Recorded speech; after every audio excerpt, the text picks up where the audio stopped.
प्राणों से प्यारे विद्यार्थियों, साथियों, आज हम चर्चा करेंगे क्या सुकरात एक सोफिस्ट था। Lecture number 20। डियर स्टूडेंट्स, हमने आपको प्लेटो के गुरु सुकरात को समझाया, उससे पहले सोफिस्टों के विचार समझाए थे। आज हमें ये देखना है कि क्या एथेंस का, यूनान के नगर राज्य एथेंस का जो जन्मजात नागरिक था, कौन? सुकरात। क्या सुकरात भी एक सोफिस्ट था? बेटा, सोफिस्ट विदेशी थे, मतलब यूनान से बाहर के लोग थे। यूनान में आकर के आधुनिक विश्वविद्यालय के प्रोफेसरों की तरह धन लेकर के शिक्षा देते थे। अर्थात एथेंस या यूनान के अंतर्गत, एथेंस यूनान का एक नगर राज्य है, यूनान के अंतर्गत सोफिस्ट यूनानी लोगों को व्यवहारिक शिक्षा देते थे, सैद्धांतिक नहीं, ध्यान रखना है। व्यवहारिक जीवन में सफलता कैसे प्राप्त की जाए, वाद विवाद में सफलता कैसे प्राप्त की जाए, तर्क शक्ति में सफलता कैसे प्राप्त की जाए, ये यूनानी लोगों को सोफिस्टों ने जो है शिक्षा दी और शिक्षा के बदले में धन लेते थे। ठीक है, एक प्रकार से सोफिस्ट एक आधुनिक विश्वविद्यालयों की तरह विजिटिंग प्रोफेसर की भूमिका निभाते थे। सोफिस्ट भ्रमणशील शिक्षक थे जो घूम घूम करके जो है यूनानी लोगों को शिक्षा देते थे और बदले में धन लेते थे। अब मूल बात यहाँ आती है कि क्या सुकरात भी एक सोफिस्ट था? क्या सुकरात भी लोगों को घूम घूम कर शिक्षा देता था? तो लगता तो ऐसा ही है। सुकरात भी लोगों को गली मोहल्ले में, चौराहे पर जाकर खड़ा हो जाता था, लोगों से प्रश्न पूछता था, उन प्रश्नों के उत्तर मिलते थे। फिर सुकरात कहता था कि आपने सही उत्तर नहीं दिया है, आपको भ्रम है, ये सत्य नहीं है। इस तरीके से लोगों से प्रश्न पूछता था। तो सुकरात भी तो घूमता फिरता रहता था, लोगों से प्रश्न पूछता था, न्याय क्या है, सत्य क्या है, शिक्षा क्या है, आत्मा क्या है, शांति क्या है, सद्गुण क्या है, अच्छा क्या है। ढेरों प्रश्नों की बौछार करते थे। अब हमें तो ये समझना है कि क्या सुकरात भी एक सोफिस्ट था। चलिए बेटा सबसे पहले तो ध्यान रखना है कि यदि आपको प्लेटो, अरस्तु, Aquinas, Machiavelli, Hobbes, Locke, Rousseau इत्यादि को समझना है तो प्लेटो, अरस्तु से पहले का जो राजनीतिक चिंतन है उसको समझना जरूरी है। प्लेटो से पहले का जो राजनीतिक चिंतन है, एक तो है सोफिस्ट राजनीतिक चिंतन, सोफिस्टों के ऊपर मैंने लेक्चर अपलोड कर दिए। फिर आता है सुकरात का राजनीतिक चिंतन, सुकरात का राजनीतिक चिंतन मैंने अपलोड कर दिया है। अब आज तो केवल यहाँ ये देखना है कि जो ये सुकरात है, क्या ये सुकरात भी एक सोफिस्ट था? अब कैसे पहचाने? यहाँ मूल बात ये आती है कि सोफिस्ट बुद्धिमान लोग थे। सोफिस्ट यूनानी लोगों को वाद विवाद की शिक्षा देते थे। सोफिस्ट यूनानी लोगों को तर्क शक्ति की शिक्षा देते थे। सोफिस्ट लोगों को व्यवहारिक शिक्षा देते थे। तो क्या सुकरात भी ऐसा करते थे? जी हाँ, सुकरात भी ऐसा करते थे। इसलिए कुछ हद तक कहा जा सकता है कि सुकरात भी एक सोफिस्ट था। लेकिन एक पहला अंतर मुख्य यही बन जाता है कि सुकरात विदेशी नहीं था। सुकरात तो एथेंस का जन्मजात नागरिक था। सुकरात यूनान का ही था, जबकि सोफिस्ट विदेशी थे, यूनान से बाहर के लोग थे। ये ध्यान रखना है। बस समानता ये है कि सोफिस्ट भी बुद्धिमान थे, सोफिस्ट भी यूनानी लोगों को व्यवहारिक शिक्षा देते थे, तो सुकरात भी बुद्धिमान थे। सुकरात भी लोगों को वाद विवाद की, तर्क शक्ति की शिक्षा देते थे। ये समानता होने के कारण हम कह सकते हैं कि सुकरात भी कुछ हद तक सोफिस्ट था। कैसे? चलिए बेटा समझे। बेटा सबसे पहले तो हम ये कहेंगे कि सुकरात को जो है एक सोफिस्ट माना जा सकता है। क्यों माना जा सकता है? क्योंकि मानववादी मूल्यों पर बल देने के कारण सुकरात को सर्वश्रेष्ठ सोफिस्ट कहा गया। क्या सर्वश्रेष्ठ सोफिस्ट कहा गया? किसके ऊपर? मानववादी मूल्यों के ऊपर जो है सुकरात ने भी बल दिया और मानववादी मूल्यों के ऊपर सोफिस्टों ने भी बल दिया। सोफिस्टों ने भी कहा, जैसे कि प्रोटैगोरस एक सोफिस्ट था, प्रोटैगोरस ने कहा था कि मनुष्य ही प्रत्येक वस्तु का मापदंड है। अब जरा देखिएगा, अब सुकरात ने ये बात कही है, सुकरात ने ये बात कही है क्या कि किसी भी रूप में आप जो भी लक्ष्य प्राप्त कर रहे हैं उस लक्ष्य का जो मूल आधार है वो सत्य की प्राप्ति है, मानव मूल्यों की रक्षा करना है, मानव से संबंधित विषयों का अध्ययन करना है, मानव से संबंधित विषयों का अध्ययन करना है। तो यहाँ ये समानता दिखाई देती है कि मानववादी अवधारणा सोफिस्टों ने भी दी, मानववादी अवधारणा को सोफिस्टों ने भी स्वीकार किया, और मानववादी अवधारणा को, मानववादी मूल्यों को सुकरात ने भी स्वीकार किया। अतः ये कहा जा सकता है कि सुकरात भी एक सोफिस्ट था। फिर कह रहा हूँ, सुकरात विदेशी नहीं था, सुकरात यूनान का ही, यूनान के नगरराज एथेंस का ही जन्मजात नागरिक था, जबकि सारे सोफिस्ट विदेशी थे, यूनान का एक भी नहीं था। ये ध्यान रखना है। आगे बेटा अब नेक्स्ट बात ये आती है, यहाँ तो ये बात स्पष्ट हो गई कि भाई सुकरात को मानववादी मूल्यों पर बल देने के कारण सर्वश्रेष्ठ सोफिस्ट कहा गया, सर्वश्रेष्ठ सोफिस्ट कहा गया, बशर्ते कि सुकरात विदेशी था, यूनान का नहीं था, एथेंस का जन्मजात नागरिक। क्या सुकरात यूनान का जो एथेंस नगर राज्य है उसका जन्मजात नागरिक है, लेकिन सोफिस्ट यूनान से बाहर के लोग हैं। ये आपको ध्यान रखना। फिर से दोहरा रहा हूँ, इसमें हो सकता है मैंने विपरीत बोला हो कि मानववादी मूल्यों के ऊपर बल सोफिस्टों ने भी दिया है, सुकरात ने भी दिया है। अब अंतर क्या है कि सुकरात को सर्वश्रेष्ठ सोफिस्ट कहा गया। क्यों कहा गया? इसलिए कहा गया क्योंकि सुकरात ने सोफिस्टों की तरह मानववादी विचारधारा को स्वीकार किया, मानववादी मूल्यों को स्वीकार किया कि भी मनुष्य ही प्रत्येक वस्तु का मापदंड है। इस बात को सुकरात ने भी स्वीकार किया। लेकिन एक अंतर है, अंतर ये कि सोफिस्ट विदेशी थे, सोफिस्ट यूनान के नहीं थे, जबकि सुकरात यूनान का ही जन्मजात नागरिक था और यूनान में भी एथेंस नगर राज्य का जन्मजात नागरिक था। ये अंतर रखना है। नैतिकता को समाज का तत्व मानता था। अब ज़रा ध्यान दीजिएगा, जो सुकरात हैं, सुकरात नैतिकता को समाज का तत्व मानता था। मतलब सुकरात ने ये बात स्पष्ट कर दी थी क्या कि समाज का जो मूल आधार है वो नैतिकता है। क्या है? समाज का जो मूल आधार है वो नैतिकता है। और इसी के साथ में व्यक्ति की विचार स्वतंत्रता का भी ये समर्थक था, व्यक्ति की विचार स्वतंत्रता के अधिकार का भी जो है सुकरात समर्थक था। और इन बातों का जो है सोफिस्टों ने भी समर्थन किया था। अतः कहा जा सकता है कि सुकरात भी एक सोफिस्ट था। बाकी आपको सोफिस्टों के विचारों को समझना हो, सोफिस्टों के राजनीतिक विचारों को समझना हो तो ये लेक्चर मैंने अपलोड कर दिया है, आप प्लेलिस्ट में क्रम से देख सकते हैं। अब चलिए, अब बेटा इतना होने के बाद में हमें ये बात ज़रूर समझनी है कि वाकई यदि देखा जाए तो सुकरात और सोफिस्टों में अंतर है। क्या अंतर है? मैंने लिखा यहाँ फिर भी सुकरात और सोफिस्टों के राजनीतिक विचारों में अंतर है। मतलब यहाँ ये समानता के आधार पर तो कहा जा सकता है कि भाई सुकरात भी एक सोफिस्ट था। लेकिन कुछ ऐसी बातें हैं जिसमें 5 बातें मैंने ली हैं कि सुकरात और सोफिस्टों में अंतर है, इसलिए यहाँ पर ये कहा जा सकता है कि नहीं गलत बात है, सुकरात जो है एक सोफिस्ट नहीं था। ये कहा जा सकता है कि अंतर है इन दोनों में, इनके विचारों में अंतर है। कैसे? नंबर 1, पहला अंतर, सोफिस्ट जिसकी लाठी उसकी भैंस को तर्कपूर्ण मानते हैं। मतलब जो सोफिस्ट विचारक हैं, जो सोफिस्ट राजनीतिक विचारक हैं, जैसे कि प्रोटेगोरस है, ग्लूकोन है, थ्रेसिमेकस है ना, ये सोफिस्ट थे, महत्वपूर्ण सोफिस्ट थे। तो ये क्या है? जिसकी लाठी उसकी भैंस को तर्कपूर्ण मानते थे। जैसे ग्लूकोन ने स्पष्ट कहा था कि भाई शक्तिशाली का हित ही न्याय है। अब आप देखेंगे थ्रेसिमेकस भी इसी बात को कह रहे हैं। और इसी के साथ में प्रोटेगोरस भी इन बातों को स्वीकार कर रहे हैं। तो मतलब इनका जो मूल कहना वो ये है कि भाई जिसकी लाठी उसकी भैंस, मतलब जिसकी बाजू में ताकत है वही न्यायी है, जो शक्तिशाली है वही न्यायाधीश है। अब यहाँ देखा जाए तो शक्तिशाली का हित ही न्याय है।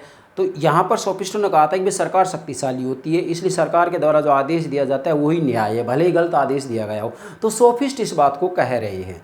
लेकिन बेटा सुकरात जो है, सुकरात को ये बात अच्छी नहीं लगी और सुकरात को यह अबुद्धिवाद लगा। मतलब सुकरात ने कहा कि ये बात गलत है कि जिसकी लाठी उसकी भैंस। इन्होंने कहा कि ये जो बात है ये अबुद्धिवाद है, ये अबुद्धिवाद पर आधारित है, इसलिए जो है शक्तिशाली का हित ही न्याय है। सुकरात ने कहा कि ये सत्य नहीं है, ये श्रेष्ठ नहीं है, इसलिए इन दोनों में अंतर आ जाता है। इस आधार पर कहा जा सकता है कि सुकरात को सोफिस्ट नहीं कहा जा सकता। दूसरा, दूसरा अंतर, सुकरात वस्तु प्रधान सद अर्थात गुड और विश्वव्यापी न्याय में विश्वास करता है।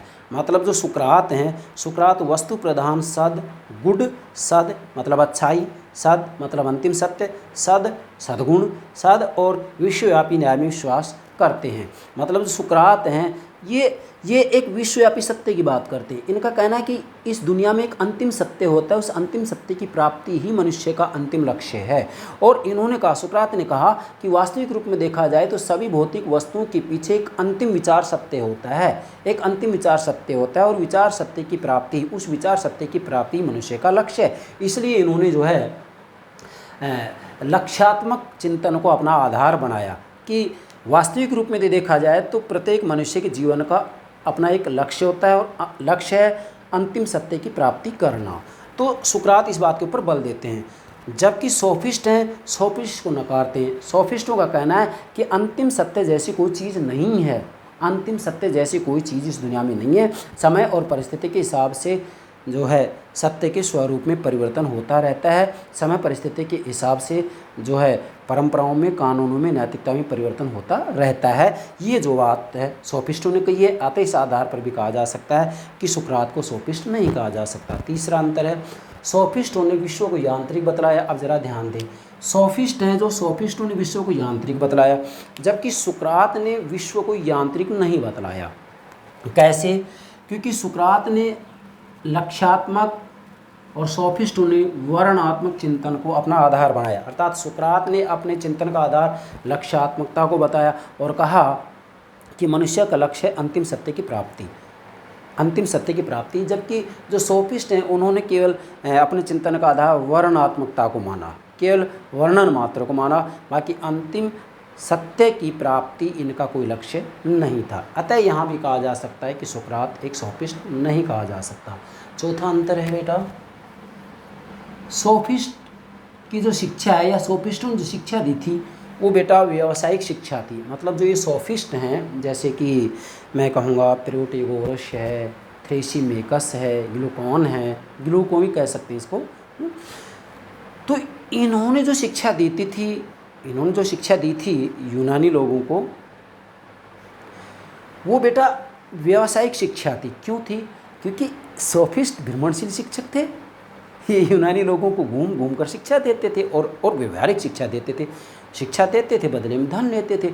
तो इनके लिए शिक्षा एक व्यवसाय था, एक पेशा था। धन देते थे, नहीं सॉरी, शिक्षा देते थे बदले में धन लेते थे। क्या कह रहा हूँ?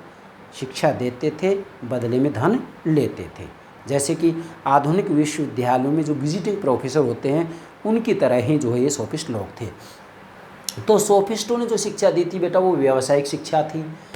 और जो सुकरात ने शिक्षा दी थी, सुकरात ने जो एथेंस के लोगों को, यूनानी लोगों को शिक्षा दी थी, तो मैं बार बार कह रहा हूँ बेटा एथेंस से स्पार्टा ये यूनान के बड़े नगर राज्य थे, है ना, ये आपको ध्यान रखना है। तो मैं कभी एथेंस बोल देता हूँ, कभी यूनान बोल देता हूँ, इसका मतलब यही मानेंगे यूनान। तो सुकरात क्या है, ये गलियों में, चौराहों में चलता फिरता शिक्षा देता था। मतलब सुकरात गलियों और चौराहों का, चौराहा जानते हैं जहाँ पर चार रास्ते बढ़ते हैं, मतलब जो सर्किल होता है, सर्किल में पूर्व पश्चिम उत्तर दक्षिण चारों तरफ जो चार रास्ते जाते हैं उसको चौराहा कहा जाता है। चौराहा मतलब चार राह, चार रास्ते। तो क्या था कि जो सुकरात था वो गलियों में घूमता फिरता था, लोगों से प्रश्न पूछ लेता था, आप कहाँ जा रहे हैं? मंदिर में जा रहा हूँ। क्यों जा रहे हैं? वो कहते ही पूजा करने जा रहा हूँ। बोले पूजा से क्या मिलेगा? पूजा क्या है? फिर जवाब मिलता, बोले पूजा से शांति मिलती है। किसको? बोला आत्मा को। तो सुकरात कहता है कि आत्मा क्या है, शांति क्या है? सामने वाले इस प्रश्न पूछता, प्रश्न की जड़ी लगा देता था। ये गली गली में घूमता था और कभी कभी सुकरात चौराहे पर खड़ा हो जाता था, आने जाने वाले लोगों से ऐसे प्रश्न की बौछार करता था और ये अंतिम सत्य का पता लगाता था। अंतिम सत्य क्या है? अंतिम सत्य क्या है? सुकरात की जो ज्ञान प्राप्ति की पद्धति थी, सुकरात का जो अंतिम सत्य का पता लगाने की जो पद्धति थी, सुकरात का अनुसंधान करने की जो पद्धति थी बेटा, वो क्या था? संवाद प्रणाली थी, वार्तालाप प्रणाली, जिसको कि द्वंद्ववाद की प्रणाली भी कह सकते हैं। ठीक है। इसमें क्या है कि प्रश्न पूछता था सुकरात और उसके उत्तर दिए जाते थे, और उसके बाद में लास्ट में सुकरात कह देता था कि भाई ये सत्य नहीं है, आपको ये भ्रम है, ये भ्रांति है, इसका ये सत्य अर्थ नहीं है। तो सुकरात जो है गलियों चौराहों में चलता फिरता चिंतक था। मतलब सोफिस्ट तो जो है शिक्षा देते थे, बदले में धन लेते थे, लेकिन सुकरात किसी तरीके का धन नहीं लेता था। ये तो लोगों को जो है सत्य का ज्ञान देता फिरता था, लोगों को अवगत कराता था कि ये सत्य नहीं है, ये भ्रम है, ये दोष है, ये गलती है, ये अज्ञान है। तो सुकरात ने तो अज्ञान का भंडाफोड़ किया है। अतः यहाँ भी कहा जा सकता है कि सुकरात एक सोफिस्ट नहीं था। पांचवा है बेटा, सोफिस्ट मूलतः विदेशी थे। अब ज़रा देखिएगा, मैंने आपको पहले बताया जो सोफिस्ट हैं, जैसे कि मैं एग्जांपल दे रहा हूँ बार बार, प्रोटेगोरस है, थ्रेसिमेकस है, ग्लूकॉन है, तो ये क्या है, ये विदेशी थे बेटा, ये यूनान के नहीं थे, ये यूनान के नागरिक नहीं थे। ये तो यूनान में जब अशांत वातावरण हुआ था उस समय ये शिक्षा देने के लिए आए थे, ठीक है, और बदले में धन लेते थे। तो सोफिस्ट मूलतः विदेशी थे, और जो सोफिस्ट है ये आधुनिक प्रोफेसरों की तरह यूनान में बस गए। क्या कहा है मैंने, आधुनिक प्रोफेसरों की तरह। आप नोट करेंगे आधुनिक प्रोफेसर, भाई आज जो यूनिवर्सिटीज़ में प्रोफेसर होते हैं आधुनिक प्रोफेसरों की तरह यूनान में आकर बस गए। कौन, ये सोफिस्ट, और वहाँ पर लोगों को शिक्षा दी और बदले में इन्होंने धन लिया। तो डेफिनेटली जो ये सोफिस्ट थे ये यूनान के नहीं थे, बल्कि यूनान से बाहर के थे। और बेटा जो सुकरात है, सुकरात यूनान का ही था। सुकरात एथेंस का क्या, सुकरात एथेंस का मूल नागरिक था। सुकरात एथेंस का जन्मजात नागरिक था। फिर से बोल रहा हूँ, सुकरात एथेंस का मूल नागरिक था, सुकरात एथेंस का जन्मजात नागरिक था। ये अंतर है इसमें। आप निष्कर्ष निकाल लेंगे। ये जो लेक्चर मैंने आज आपको समझाया है, क्या निष्कर्ष निकालेंगे बेटा, सुकरात सोफिस्टों से भिन्न था। आप ज़रा समझें, यहाँ तो हमने कह दिया है कि भाई सुकरात को सोफिस्ट माना जा सकता है, लेकिन 5 अंतरों के आधार पर हम ये कह रहे हैं कि नहीं, सुकरात और सोफिस्ट जो है अलग हैं, और सुकरात को सोफिस्ट कहने में आपत्ति है। कैसे, सुकरात सोफिस्ट से अलग था या भिन्न था, मतलब जो सुकरात है, प्लेटो का जो गुरु सुकरात है, वो सोफिस्टों से अलग था। प्रोटेगोरस, थ्रेसिमेकस, इनसे अलग था सुकरात। ये तो क्लियर होगा कि भाई थ्रेसिमेकस है, प्रोटेगोरस है, ये यूनान से बाहर के थे, विदेशी थे। जबकि सुकरात यूनान के नगराज एथेंस का ही जन्मजात नागरिक था। अब अलग था तो इसका मतलब क्या है, जिसने जनता के सामने सत्य के वास्तविक स्वरूप को प्रकट करने की चेष्टा की। मूल बात यह है, मतलब सुकरात सोफिस्टों से अलग था। क्यों अलग था, क्योंकि सुकरात ने जनता के सामने सत्य के वास्तविक स्वरूप को प्रकट करने की चेष्टा की, जबकि सोफिस्ट अंतिम सत्य को प्राप्त करने की बात नहीं करते हैं। सोफिस्टों ने कहा कि अंतिम सत्य जैसी कोई चीज़ होती ही नहीं है। सुकरात कह रहे कि अंतिम सत्य जैसी चीज़ होती है, पूर्ण सत्य जैसी चीज़ होती है। मानव जीवन का अंतिम लक्ष्य सत्य की प्राप्ति ही है, ये सुकरात कह रहे। तो ये जो डिफरेंस है, ये जो भिन्नता है, ये जो अलगपन है, ये जो अंतर है, ये इनमें जो अलगाव है, ये जो विचारों का अंतर है, ये विचारों का जो अंतराल है, ये जो गैप है विचारों का, इसके आधार पर कहा जा सकता है कि सुकरात सोफिस्टों से भिन्न था, अलग था। यस डियर स्टूडेंट्स, तो मुझे उम्मीद है आप समझ गए होंगे क्या सुकरात एक सोफिस्ट था। आपसे एग्जाम पूछा जाए क्या सुकरात एक सोफिस्ट था, वर्णन कीजिए, तो आप इन बिंदुओं के आधार पर चाहें तो 10 पेज के अंतर्गत भी बेहतर तरीके से उसको समझा सकते हैं। आपको अच्छे मार्क्स मिलेंगे, भले यूपीएससी एग्ज़ाम हो या जो है मैं कहूँगा बीए एग्ज़ाम हो, एमए का एग्ज़ाम हो, जो आपका मैं कहूँगा कि निबंधात्मक पेपर जो होता है उसके अंतर्गत आप इसमें बहुत कुछ लिख सकते हैं। बाकी जो प्रतियोगिता परीक्षाएं होती हैं उसके अंतर्गत जो ऑब्जेक्टिव टाइप क्वेश्चन होते हैं तो उनमें कैसा भी प्रश्न बने इससे बाहर कहीं प्रश्न बनने वाला नहीं है। ये सब बातें समझ जाएंगे तो आपको कहीं कोई दिक्कत नहीं आएगी बेटा। और इसके बाद में अब हम आपको सिनिक्स और साइरेनेइक्स विचारधारा समझाएंगे कल लेक्चर नंबर 21 में। और ये जैसे आप समझ जाएंगे फिर हम जो है राजनीति दर्शन के जनक, राजनीति सिद्धांत के जनक प्लेटो को समझाना शुरू करेंगे। और प्लेटो को आप निश्चित रूप में बेहतर तरीके समझेंगे क्योंकि प्लेटो से पूरों का राजनीतिक चिंतन मैं आपको समझा चुका हूँगा। और मैं फिर कह रहा हूँ आज आपको बेटा यदि मुझे समझना है तो आप क्रमबद्ध रूप में हमारे लेक्चर देखिएगा, आपको कहीं दिक्कत नहीं आएगी। और मेरा तो जीवन ही आपके लिए न्योछावर है। जैसे सुकरात ने कानून की पालना करते करते मृत्यु को भी शहर से गले लगा लिया, हम भी अपने बच्चों के लिए क्लासें अपलोड करते करते जो समयावधि निश्चित है इस दुनिया से विदा हो जाएंगे, लेकिन विद्यार्थियों का हित करते करते। बेटा मुझे विश्वास है आप इसे अच्छे से समझ गए होंगे। यस बेटा, okay, thank you very much, thank you very much.